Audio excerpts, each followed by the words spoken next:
ایسے مانگ رہی ہے جیسے مجھے ٹافی میرا ہو۔ موبائل دے دیں اتنی تو پلیز۔ اچھی ہے، ہاں ہاں ہاں ہاں، ایسے مانگ رہی ہوں چپیڑ جیسے مار کر ٹافی ہو۔ ساری کتنی تو معصومیت باہر اچھی ہے۔ نکال دوں گی۔ ہاں، اتنا پاگل سمجھا چپیڑ ہے ہمیں، مار کر ساری موبائل دوں معصومیت تاکہ باہر تیرے ہوتے نکال دوں سوتے گی۔ تیرا اتنا پاگل سراغ پا لیں۔ سمجھا ہے نا مجھے؟ بند کر بکواس، موبائل دوں تاکہ تو تیرے جو ہوتے تھی سوتے جہاں سے تھی تیرا سراغ سب پا لیں۔ بھول جا، بند کر اب تو بکواس۔ طوائف اور بن تو چکی ہے۔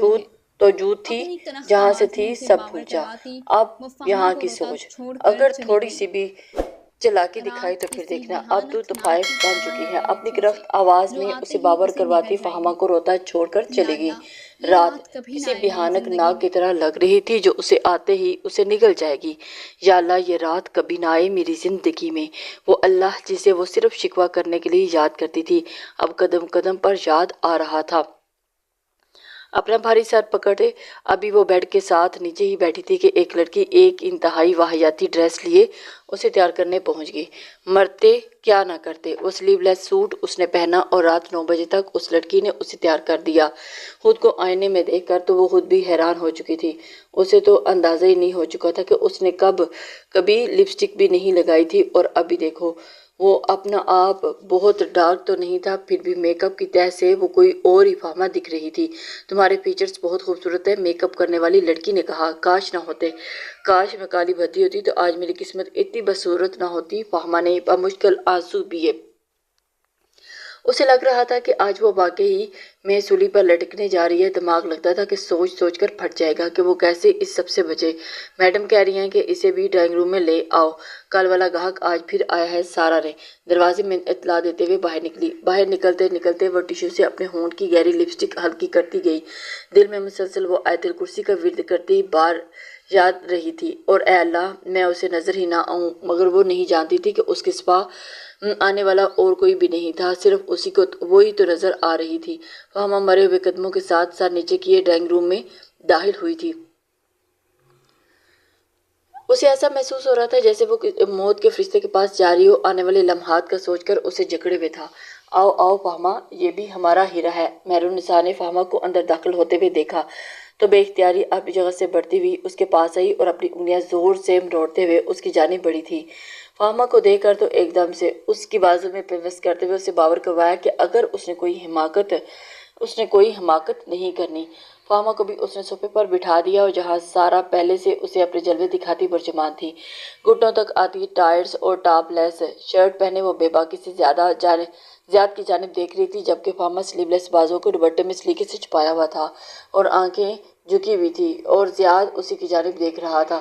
مجھے ایک ماہ کے لیے یہ لڑکی چاہیے، منہ مانگی رقم دوں گا، زیاد نے کہا۔ فاہمہ نے بے یقینی سے سر اٹھا کر اپنے سامنے بیٹھے شخص کو دیکھا جس کی نظریں صرف فاہمہ کو دیکھ رہی تھی۔ وہ تو ایک رات کا سوچتے کانپ رہی تھی، اور کہاں ایک ماہ۔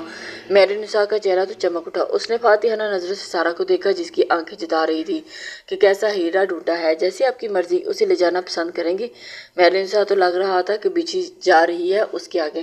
زیاد نے بھاری بھرکم چیک کاٹ کر اس کی جانب بڑھا دیا۔ فی الحال تو آپ کے نعمت گدے پر ہی شغل فرماؤں گا، اور ہاں، ایک ماہ کا مطلب اس پر سوائے میری اور کسی کی نظر نہ پڑے۔ زیاد کی نظریں ہنوز اس کا طواف کر رہی تھی، جس کسی چہرے پر موجود میک اپ سے بھی اس کی اذیت کو چھپانے میں ناکام تھا۔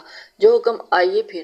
مہرالنساء نے اسے چلنے کا اشارہ کیا اور ساتھ ہی فاہمہ کو بھی اٹھایا۔ وہ چلتے ہوئے لاؤنج میں آئے اور دیوار پر برجمان تصویروں کو دیکھنے لگا تھا، اور ایک پینٹنگ دیکھ رہا تھا، اور دیکھ کر زیاد رکا تھا اور اس کے بارے میں ڈسکس کرنے لگا۔ حیریت سرکار، مہرالنساء نے اسے رکتے دیکھ کر اچنبھے سے دیکھا۔ اس پینٹنگ میں سورج کے غروب ہونے کا منظر تھا۔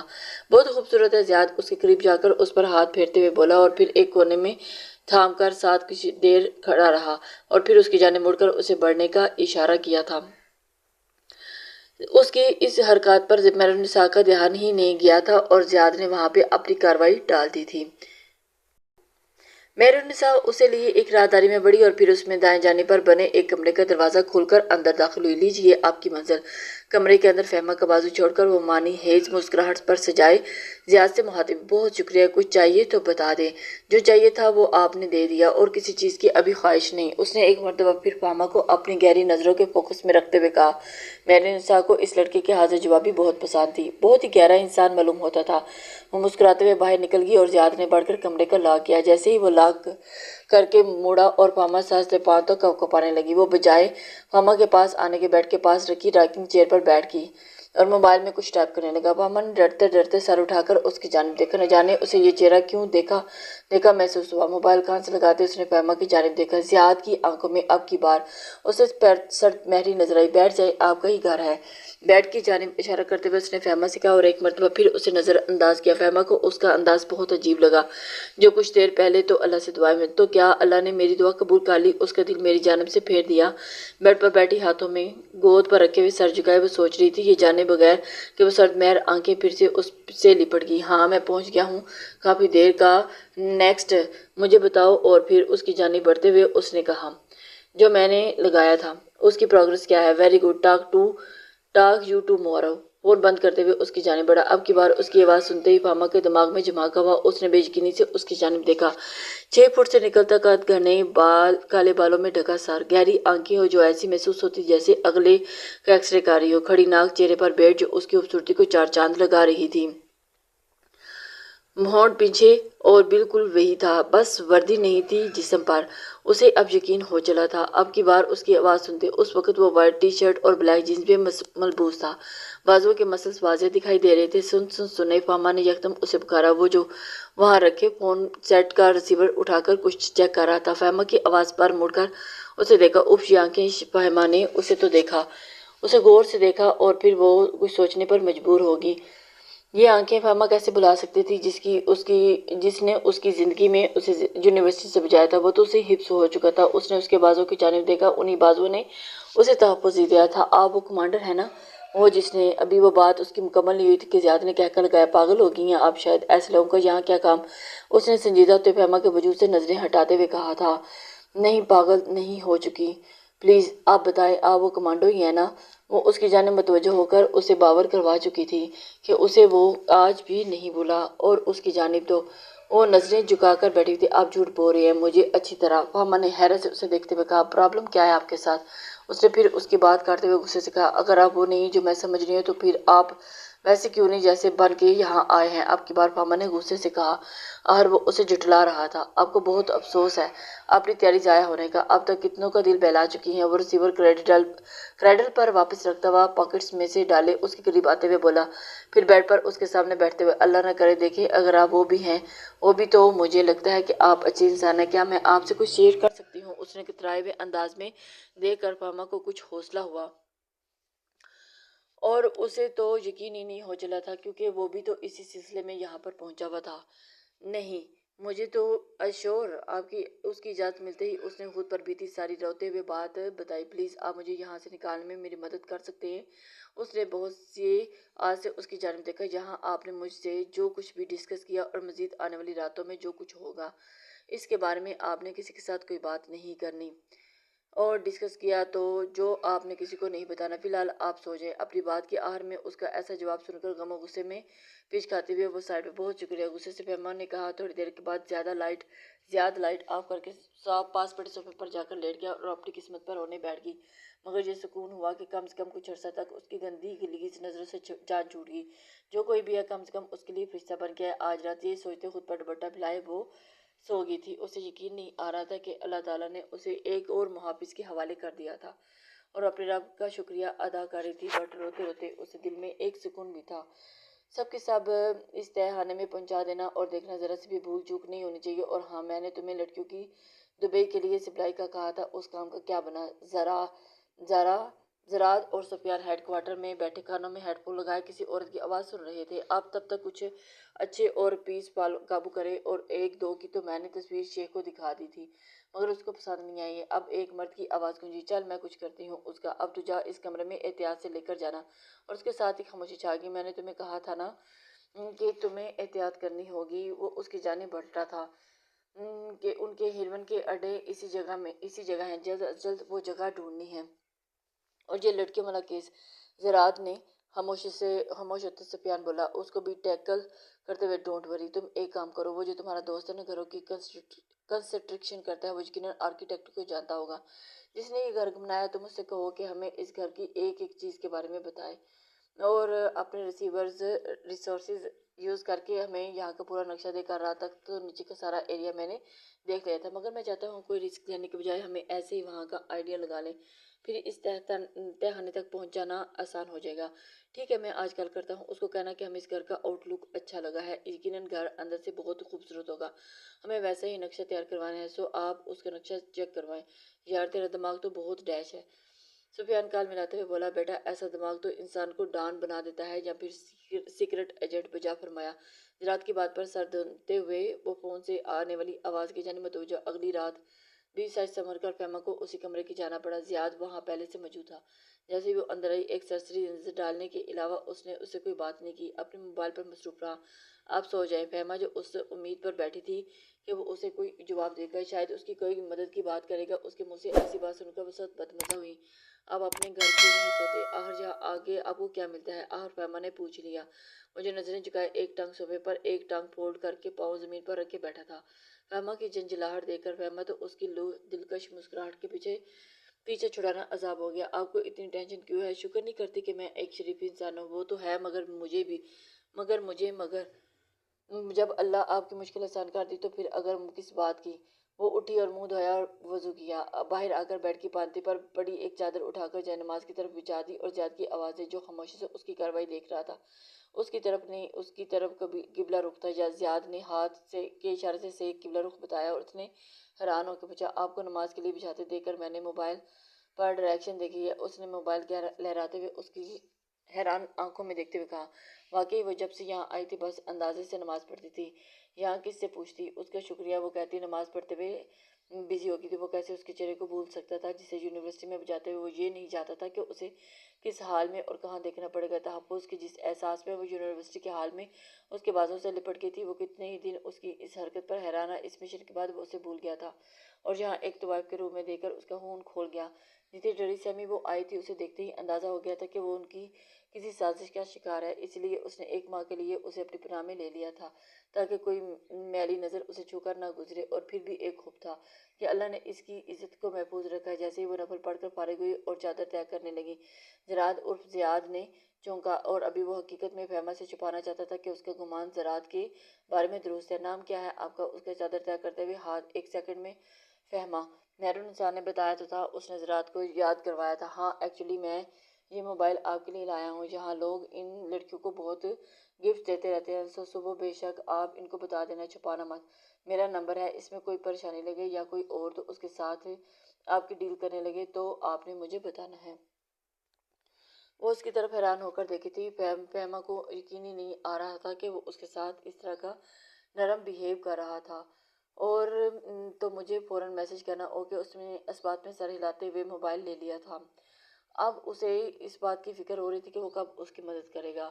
اسے تو اس بات کا بھی اندازہ تھا کہ یہ وحید کمانڈو ہے، لیکن وہ اس بات سے ماننے سے انکار تھا۔ اگلے دن صبح اس نے سب لڑکیوں کو موبائل دکھایا۔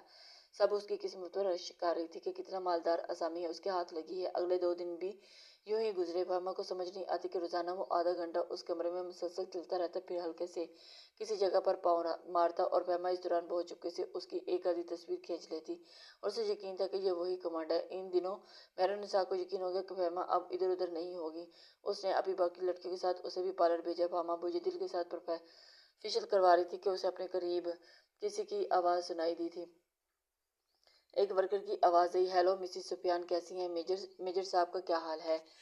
وہ اس کی جانب بڑھتے ہوئے میجر کا لفظ سن کر فہمہ چونکی۔ کیا یہ میری کوئی مدد کر سکتی ہے؟ جیسے ہی اس کا فیشل ختم ہوا، اس نے اپنے پاس کھڑے ورکر کو پین اور پیپر کا کہا اور ساتھ مسز سفیان پر ایک نظر ڈالی۔ ینگ سی وہ لڑکی فہمہ کو نجات دہندہ لگی۔ فہمہ نے اٹھتے ہوئے وہ پیپر رول اس کے ہاتھ میں تھما دیا اور پھر پیپر رول کر پاس گزرتے ہوئے یکدم اس کے ہاتھ پکڑتے ہوئے اس کی جانب بڑھایا تھا، اسے اور ہیلو کہتے ہوئے اس کے ہاتھ میں اس طرح دیا کہ سب یہی سمجھے کہ فہمہ نے اس لڑکی سے ہاتھ ملایا۔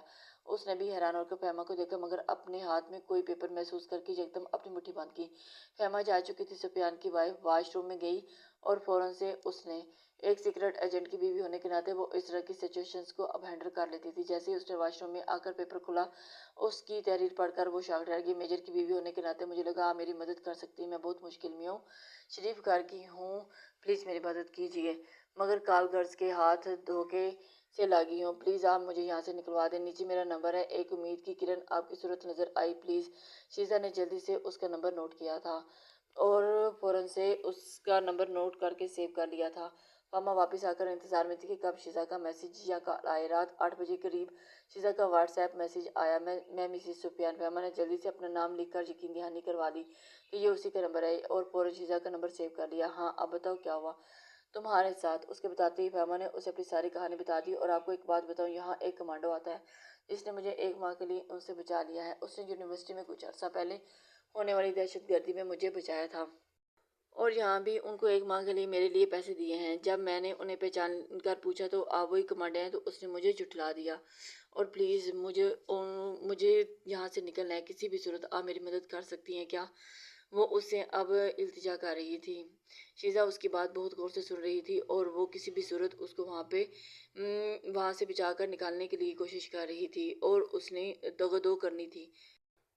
آپ اس کے خلاف ایکشن لیں، اور ایس ایس جی کو دھوکے دے رہا ہے اور ایسی غلط جگہ آتا ہے۔ شیزا کی تو آنکھیں حیران سے کھل گئیں۔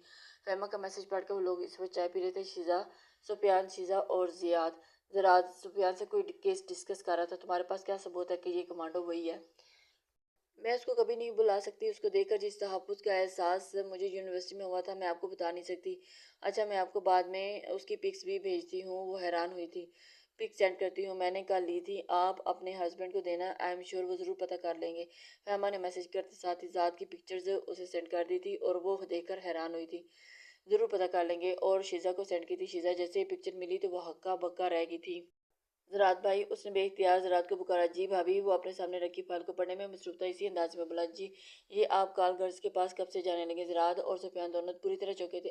آپ کو کس نے کہا؟ زراعت نے اپنے گھبرائے ہوئے لہجے پر قابو کرنا صرف بتایا بلکہ ثبوت بھی حاضر ہے۔ شیزا نے طنزیہ نظروں کے ساتھ موبائل کا رخ اس کی جانب کیا۔ زراعت نے اس کے ہاتھ میں موبائل لیتے اپنی پکچر کو دیکھی۔ سینڈر کا نام پڑھتے ہی وہ چونکا۔ اگر اجازت ہو تو سارے میسج پڑھ سکتا ہوں؟ اس نے مسکراتی نظروں سے شیزا کو دیکھا تھا۔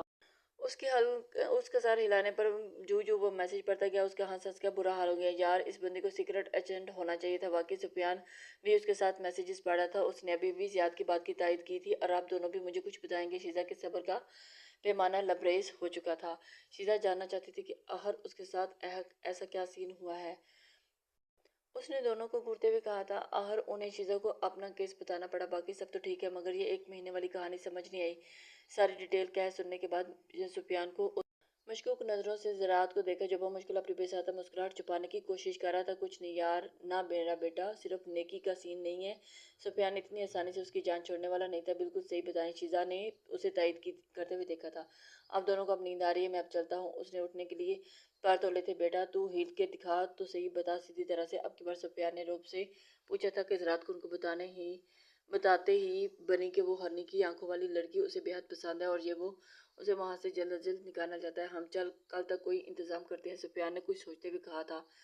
اس رات وہ فہمہ کی طرف نہیں گیا تھا۔ رات 12 بجے تک انتظار کرنے کے بعد اسے ٹینشن شروع ہو گئی۔ تصویریں تو بڑی 007 بن کر اس نے بھیج دی تھی، تو کیا اتنی جلدی اس کے خلاف ایکشن لے لیا؟ اگر وہ نہیں آیا تو ان لوگوں نے مجھے کسی اور کے حوالے کر دیا تو؟ اسے جلدی سے موبائل نکالا اور زراعت کو کال ملائی، جو اس وقت مہرالنساء کے گھر کا نقشہ بلائے مختلف ایریاز کو مارک کر رہا تھا۔ فہمہ کا نام موبائل کی اسکرین پر بلنک کرتے ہوئے دیکھ کر حیران ہوا۔ پھر پہلا خیال یہی آیا کہ کہیں مہرالنساء نے کوئی گڑبڑ تو نہیں کی۔ ہیلو میں فہمہ، آپ زیاد بات کر رہے ہیں نا؟ آپ ٹھیک ہے نا؟ اس کے ہیلو کے جواب میں ہی اس کا فکر سے بھرپور لہجہ سن کر وہ اپنی مسکراہٹ نہیں روک پایا۔ وہ سمجھ گیا تھا کہ شیزا کو تصویریں دینے اور اس کی غیر حاضری کو لے کر وہ پریشان ہے۔ کسر تو آپ نے کوئی نہیں چھوڑی تھی، میری ہی تصویریں لے کر لوگوں کو واٹس ایپ کی جا رہی ہیں۔ 007 بننے کا بہت شوق ہے آپ کو؟ وہ روب سے بولا تھا۔ آپ میرے کمانڈو ہیں نا؟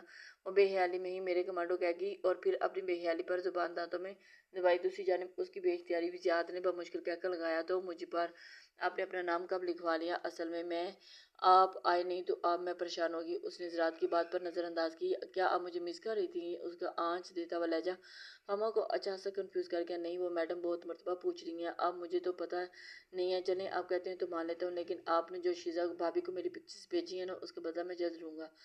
اپنے لہجے کو اپناک حادثہ کو سنجیدہ بناتے ہوئے وہ بولا، آئی ایم سوری، اب کل ہی روبرو بات ہوگی۔ کہتے ساتھ ہی زراعت نے کال کاٹ دی اور وہ زہریلا مسکرایا تھا۔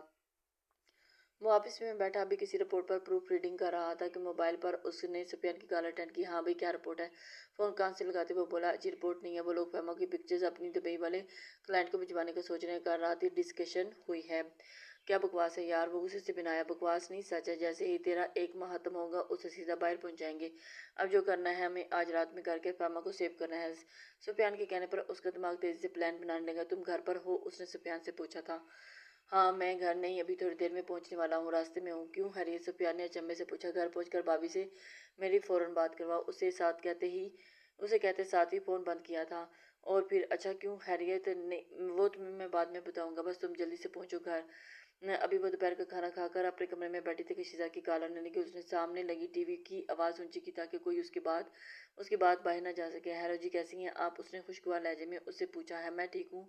میں اگر تمہیں بڑی بہن سمجھ کر کوئی حکم دوں تو کیا تم مانو گی؟ شیزا کی بات پر اس کی آنکھوں میں آنسو جھلملا گئے۔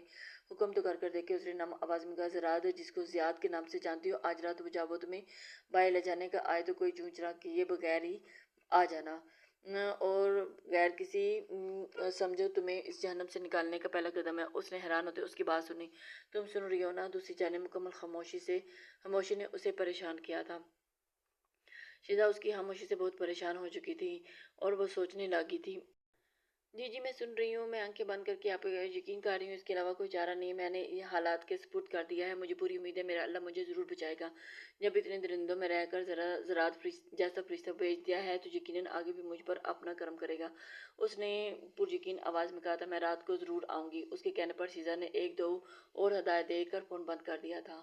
اسے یقین تھا کہ اب وہ بچ جائے گی اور سیب ہاتھوں میں ہے، اور کسی بھی طرح سے اس نے زیاد کے ساتھ باہر نکلنے کی کوشش کی۔ رات میں وہ زراعت کے آنے سے پہلے تیار تھی۔ جیسے ہی زراعت کے آنے کی اطلاع ملازمہ نے دی تھی تو وہ ڈرائنگ روم میں آئی جہاں زراعت پہلے ہی موجود تھا۔ میرن نساء بھی۔ جیسے ہی وہ اندر آئی، زراعت اسے دیکھ کر کھڑا ہوا، جو لیمن کلر کے فراق اور فروزی پجامے میں ملبوس تھی، جس پر بہت نفیس کام تھا۔ بلا کر آج پھر اس نے سلیو لیس بازوؤں کو ڈھکا ہوا تھا، کھلے لمبے بالوں کو سائڈ سے مانگ نکالی ہوئی تھی۔ اگر آپ کی اجازت ہو میں انہیں باہر لے جاؤں؟ زراعت نے بمشکل اس کے خوبصورت چہرے سے نظریں ہٹائیں۔ ارے سرکار جی، تو فی الحال آپ کی مرضی، جہاں مرضی لے جائیں۔ زراعت نے آگے بڑھ کر فاہمہ کے کندھے پر اپنا بازو پھیلا کر اسے اپنے ساتھ لگایا۔ چلیں سویٹ ہارٹ، فاہمہ تو اس کی بے تکلفی پر شرم سے پانی پانی ہوگی۔ بمشکل ہلکا سا مسکرا کر اس بات میں سارے اوکے میڈم کہتے ساتھ ہی وہ اس کی طرف اسے بازو کے حلقے میں لیے باہر نکلا تھا۔ فاہمہ نے ایک دو مرتبہ اس کا بازو ہٹانے کی کوشش کی مگر گرفت مضبوط تھی۔ گاڑی میں بیٹھ کر اس نے اس کا سانس لیا۔ کیا فضول حرکت تھی یہ؟ فاہمہ نے غصے سے اسے دیکھتے ہوئے کہا، جو کمال خوبصورتی اپنی مسکراہٹ چھپائے سامنے دیکھتا ہوا ڈرائیو کر رہا تھا۔ کوئی بدتمیزی نہیں اور کوئی بے شرمی نہیں، بس اگر میں ایسے نہ کرتا تو وہ میرن نساء تمہیں کبھی بھی میرے ساتھ آنے کی اجازت نہ دیتی۔ یہ کرنا بہت ضروری تھا اس کی نظروں میں دھول جھونکنے کے لیے۔ کون سی؟ اس کی معصومیت پر اس کا دل کیا کہ سر گاڑی کے شیشے میں دے مارے۔ وہیں جو آپ نے اس میڈم کے ساتھ کی، ابھی تک اس کا تنفس بحال نہیں ہوا تھا تو کیا میں آپ کو کہتا چلیں میڈم، آپ جانتی ہیں میرا اور آپ کا تعلق کیا ہے؟ او ادروائز میں کوئی آپ کے قریب آنے کے لیے پاگل نہیں ہوا جا رہا تھا۔ زیاد کے لہجے میں اچھی طرح اسے باور کروایا کہ اس نے ایسا کیوں کیا تھا۔ گاڑی کچھ دیر کے بعد ایک ہوٹل کے آگے رکی۔ گاڑی لا کر کے زراعت نے اس کے ساتھ ہی قدم بڑھائے۔ ریسیپشن پر پہنچ کر اس نے کمرے کا نمبر پوچھا تھا۔ ان کا گائیڈ کرنے والا پر لفٹ کی جانب آئے کیونکہ کمرہ تیسرے فلور پر تھا۔ اس سے ذرا پیچھے چلتے ہوئے فاہمہ نے نظر اٹھا کر زیاد کو دیکھا جو اس وقت اسکن کلر کی ٹی شرٹ اور جینز میں موجود تھا۔ وہ سر اٹھائے ہمیشہ ایسے چلتا تھا جیسے افواطے چلتے ہیں، کسی چیز سے مرغوب ہونے والا۔ لفٹ میں اس کے ساتھ جاتے اس کا دل دھک دھک کر رہا تھا۔ وہ نہیں جانتی تھی کہ آگے اس کے ساتھ کیا ہونے والا ہے۔ اس نے تو بس خود کو حالات کے دھارے پر چھوڑ دیا تھا۔ جیسے ہی لفٹ رکی، فاہمہ کی سوچیں بھی رکی۔ زراعت نے ایک مرتبہ پھر پیچھے مڑ کر اسے نہیں دیکھا، جیسے یقین ہو کہ اس کے پیچھے آئے گی ہی نہیں۔ ایک کمرے کے آگے آ کر رک کر اس نے کسی کو کال کی تھی۔ ہاں ہم پہنچ گئے، دروازہ کھولو، اس کے ساتھ کہتے ہی گلنے کی آوازیں۔ اس بار اس نے فاہمہ کا ہاتھ پکڑا ہوا تھا اور اسے لے کر ساتھ اندر قدم رکھے۔ اندر آتے ہی فاہمہ کی نگاہ کرسی پر پرجمان شیزا پر پڑی اور مسکراتے ہوئے اس کی جانب بڑھی اور ان کے پاس پہنچتے ہوئے اس نے مسکراتے ہوئے اس کے کمرے میں 6 اور بندے بھی تھے اور ایک مولوی بھی موجود تھا۔ بہت شکریہ مجھ پر اعتبار کرنے کا، اب ایک اور احسان کرو، ہم تمہارا نکاح تمہیں ایک مضبوط صاحبان دینا چاہتے ہیں، ہماری یہ خواہش بھی مان لو۔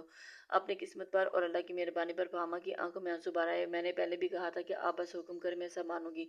فاہمہ نے آنسو بہاتے ہوئے اسے کہا۔ اس نے یہ بھی نہیں پوچھا کہ کس سے نکاح ہے اور اب اللہ کی رضا میں راضی رہنا چاہتی تھی۔ کمرے میں ایک بیڈ اور کرسیاں تھیں اور شیزا نے اسے بیڈ کی ایک طرف بٹھا دیا اور سر پر دوپٹہ دیا۔ باقی سب بھی کرسی پر بیٹھے ہوئے تھے۔ مولوی نے نکاح پڑھانا شروع کر دیا تھا۔